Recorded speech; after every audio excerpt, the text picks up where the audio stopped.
அடுத்ததாக வந்து கலக்க போகிறது நம்ம நிகழ்ச்சியில் கவுண்டமணி ஸ்பெஷலிஸ்ட் ஒருத்தர் இருக்கார். திருவற்றியூர் தினேஷ், அவரை வரவேற்கலாம். இப்போ கான்செப்ட் என்னென்னா, நம்ம கவுண்டமணி அண்ணன் டிராஃபிக் போலீஸாக இருக்கார். அப்போது சிக்னலில் நடக்கிற விஷயத்த இப்போ நம்ம பார்ப்போம். ஆடாடாடாடாடாடா, நட்ட நடு ரோட்டில் வெயிலில் உச்சி வெயில் மண்டையை போலக்குது. இந்த நேரத்தில் என்ன டிராஃபிக் கான்ஸ்டபிளாக ஆக்கி வச்சுட்டா இந்த மொன்ன நான் தினேஷ். ஆடாடா, ஒதுங்கிறதுக்கு ஒரு நிழலுக்கு மரம் இல்லை. டீ சாப்பிட்லாம் காஃபி சாப்பிட்லான்னா பார்த்துக்கிறதுக்கு ஆள் இல்லை. ஆடா, அப்படியே மீறி நம்ம போய் டீ சாப்பிட்டு வந்தோன்னு வை, எவனாவது ஒருத்தன் லாரி கீழே பைக்கை பார்க் பண்ணி வச்சுட்டு இருப்பான். அங்கே பார், பேசிட்டு இருக்கும்போதே ஒருத்தன் கோட்டை தாண்டான். டேய் நில்றா. ஏய், அது வந்து இல்லை, நான் கொஞ்சம் அர்ஜென்ட்டாக ரொம்ப போகணும். நீ மட்டும்தான் அர்ஜென்ட்டாக போகணுமா? அப்போ இங்கே நிற்கிறவனுங்கெல்லாம் வேலை இல்லாத மொன்ன நாய்ங்களா இல்லை வெட்டி பயல்களா? இல்லை எனக்கு ரொம்ப இம்பார்ட்டன்ட் ஒர்க் இருக்கு. டேய், என்னடா இம்பார்ட்டன்ட் ஒர்க்கு? அங்கே போய் சந்திரமொழிக்கு காப்பி வாங்கி கொடுப்பேன், இல்லைன்னா பானுவோட கடலை போடுவேன், அப்படியே இல்லைன்னா தாயம்மாக்கு ஜாக்கெட் வாங்கி போய் கொடுப்பேன். இந்த டகால்டி வேணாம் என்கிட்ட வேணாம். ஹலோ, நான் சொல்கிறது கொஞ்சம் கேளுங்க. எனக்கு இப்போ ஒரு ஷூட்டிங் இருக்கு. ஜனங்களே நல்லா கேட்டுங்க. இந்த பழிபாவத்துக்கெல்லாம் நான் ஆள் இல்லை, இவனோட எனக்கு கூட்டு இல்லை. நீங்கள் அண்ணா ஊதுரு. ஐயோ டேய், நீ எந்தெந்த நேரத்தில் எப்படி டைப்பாக முகத்தை மாற்றணும்னு எனக்கு தெரியும்டா. இது நீங்கள் 50 ரூபா வச்சுக்கிட்டு என்னை கொஞ்சம் விட்டுருங்க, ரொம்ப ப்ளீஸ் அர்ஜென்ட். டேய், யாரை பார்த்து லஞ்சம் வாங்கன்னு கேட்குறேன்? என்னை பார்த்தா லஞ்சம் வாங்குற போலீஸ் மாதிரி தெரியுதா? பாடுவா, என்ன பேச்சு பேசுற? அதுவும் 50 ரூபா. 50 ரூபாலாம் வாங்குறது இல்லைப்பா, அது போன மாதத்தோட விட்டுட்டேன். 100 ரூபாய் கொடு, ஏன்னா அப்போ தான் குவார்டர் சைடிஸ் எல்லாம் வாங்க முடியும். அதையே என் அசிஸ்டன்ட் இருக்கான், அவங்ககிட்ட போய் கொடுத்துரு. என்ன பேச்சு பேசுகிறான் பாரு, என்னை பார்த்து லஞ்சம் வாங்குறியான்னு கேட்டுட்டான்.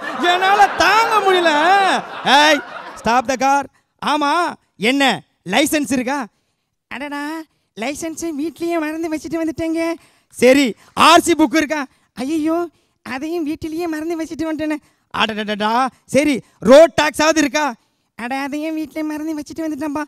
அதே மாதிரி காரையும் வீட்டில் மறந்து வச்சுட்டு வந்துட வேண்டியதானே.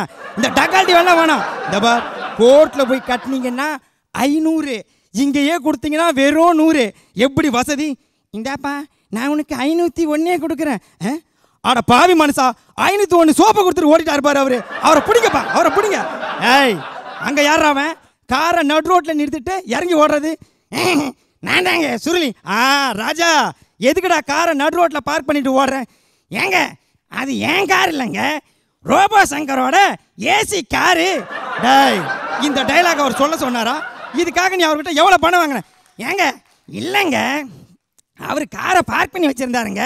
அந்த கேட்டு கொஞ்சம் திறந்துருந்துச்சு, நான் கொஞ்சம் நேரம் காரில் தங்கிட்டு வந்தேன். ஆமாம், இவர் பெரிய சுற்றுலாத்துறை மந்திரி, அரசு விருந்தினர் மாளிகையில் தங்கிட்டு வராரு. ஓசியில் காற்று வாங்குற நாய்க்கு வாயை பாரு, எகத்தாளத்தை பாரு. பாடுவா, எங்கடா அழகானா? பேசிட்டு இருக்கும்போது அடுத்த காரை தேடி போயிட்டான் பாரு அவன். டிராஃபிக் கான்ஸ்டபிள், ஐயோ, எங்கேயோ ஆக்சிடென்ட் ஆயிடுச்சுப்பா. ஆக்சிடென்ட் ஆகல, நான் தான் உன்னை கூப்பிட்டேன். ஏண்டா டேய், நீ கூப்பிட்டதுக்கே இப்படியாடா? இன்ஸ்பெக்டர், எனக்கு ஒரு முக்கியமான வேலை இருக்கு, அர்ஜென்ட்டாக போகணும். அர்ஜென்ட்டாக போனோன்னா அங்கே பாத்ரூம் இருக்கு, அங்கே போய் முக்கிட்டு வா. எனக்கு பின்னாடி ஒரு ப்ராப்ளம்டா, அதுக்கு தாண்டா சொல்கிறேன், அங்கே போய் முக்கிட்டு வான்னு. ஐயோ, என் பிரச்சனையை புரிஞ்சுக்க மாட்டியே. சரி, ஒரு 100 ரூபா இருந்தா கூட புரிஞ்சுக்கிறேன். இல்லை, ஒரு 50 ரூபா இருந்தா கூடுறா. அதுவும் இல்லை. டே, ஒரு 20 ரூபா தான் கூடுறா. சுத்தமாக இல்லை. டே ராஜா, 10 ரூபா இருந்தா கூடுறா. டீயை மசால் பண்ணி சாப்பிட்டு வரேன்டா. 10 பைசா இல்லை. அதுக்கு பேசாமல் நீ போய் பிச்சை எடு. நீ போய் எடு. டேய், ஏன் டைலாக என்கிட்டே போறியா? ஏன்டா டேய், பாக்கெட்டில் 10 ரூபா இல்லை, உனக்கெல்லாம் எதுக்குடா ஒரு பைக்கு? அது வண்டியோட ஓனர்கிட்ட கேளு. என்னது, வண்டியோட ஓனர்கிட்ட கேளா? நீ ஓனர் இல்லையா? அவனை விடாதீங்க, அப்படியே பிடிச்சி வைங்க. நான் பாட்டுன்னு வண்டியை விட்டுட்டு அனாமத்தா அர்ஜென்ட்டாக வந்துச்சுன்னு சைடாக ஒதுங்கினேன். இவன் என் வண்டி ஆட்டையை போட்டுட்டு வந்துட்டான்.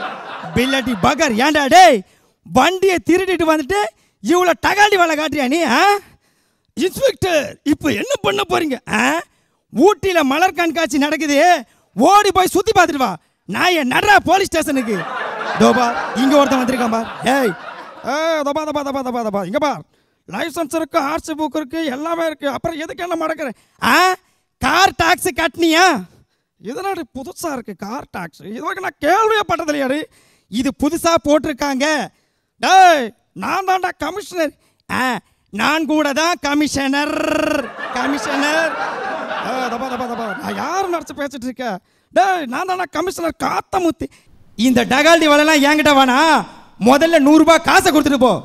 என்ன செக்கு போடுறா? செக்கலாடி உனக்கு வைக்கிற அப்படி இது. என்னது என்ன வேலையை விட்டு தூக்கிட்டு இருக்கியா? ஐயோ நீங்க உண்மையிலேயே கமிஷனர் தானா?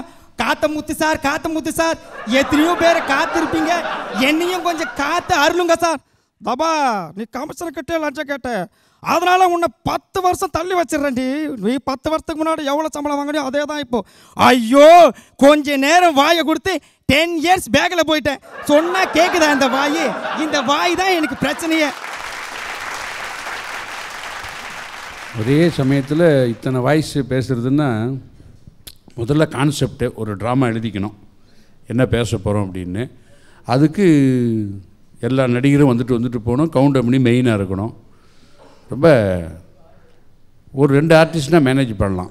இல்லை அதான் ஒரு கவுண்டமணி அப்படின்னு சொல்லிட்டு காமெடி கவுண்டமணின்னு சொல்லிட்டு அவர் கார்த்திக் சாரோட வாய்ஸ் பேசினார் பாருங்க, அது பயங்கர இம்ப்ரெசிவாக இருந்தது. எனக்கு அதுக்கு தான் ரொம்ப சிரிப்பு இருந்தது. ஏன்னா ப்ரிப்பேர் ஆகிட்டான், கவுண்டமணி சார் மாதிரி பேசுவார் அப்படின்றதுல ப்ரிப்பேர் ஆனதுனால அது புதுசாக ஒரு வாய்ஸ் உள்ளே வந்துடுச்சு. அதுவும் அவர் கார்த்திக் சார் ஏதோ கண்ணை மூடிட்டு கேட்டால் கார்த்திக் சார் பேசுகிற மாதிரியே ஒரு ஃபீல் இருந்தது. அது அப்புறம் அந்த தெலுங்கு வில்லன் நடிகர் பேசுனீங்க பாருங்க, அது ரொம்ப புதுசுங்க. கோட்டா சீனிவாசராவோட வாய்ஸ் ரொம்ப புதுசு. ஏன்னா இது வரைக்கும் ட்ரை பண்ணாங்களான்னு தெரியல, பட் அது ரொம்ப ஃப்ரெஷ்ஷாக இருந்தது கேட்டது. ஏன்னா எல்லாருமே வழக்கமாக நம்ம நடிகர்களையே பேசிகிட்டு இருப்போம்ல, புதுசாக அது உள்ளே வந்தோடனே ரொம்ப புதுசாக இருந்தது. அது இல்லாமல் ஒரு ஸ்கிரிப்ட் பண்ணியிருக்கீங்க, அதுதான் பியூட்டிஃபுல்லான ஒரு விஷயம். ஒரு பிகினிங்லேருந்து எண்டு வரைக்கும் ஒரு அருமையான ஒரு ஸ்கிரிப்ட் உள்ளுக்குள்ளே இருந்துகிட்டே இருக்குது. ரெண்டாவது இந்த லஞ்சம் வாங்குறவங்களுக்கெல்லாம் கடைசியில் இதுதான் ஆப்பு அப்படின்ற மாதிரி ஒரு ஃபினிஷிங் பண்ணியிருக்கீங்க பாருங்க. ரொம்ப ஒரு மெசேஜ் அதுதான் யாரும் ஃபாலோ பண்ண மாட்டாங்க, இருந்தாலும் நம்முடைய டியூட்டி மெசேஜை கொடுக்கணும். அதை அழகாக கொடுத்துருக்கீங்க. என்னைக்கு சார் சட்டத்தை ஃபாலோ பண்ணியிருக்காங்க? உன் உயிரை காப்பாற்றணும் அப்படின்றதுக்காக ஹெல்மெட்டை போடுறான்னு ஒரு சட்டம் வருது, அதையும் யாரும் ஃபாலோ பண்ண மாட்டேன்றாங்க இல்லையா? ஓகே, எனவே ரொம்ப நல்லா பொதுவாக அதான் சார் உங்ககிட்ட இருக்கிற எல்லாரும் ஒரு சின்ன விஷயம் என்னென்னா, வெறும் காமெடி மட்டுமே பண்ணாமல் அதை சமுதாய பார்வையோடு சொல்கிறது தான் ரொம்ப புதுசாக இருக்குது. தேங்க்யூ சார், குட், வாழ்த்துக்கள்.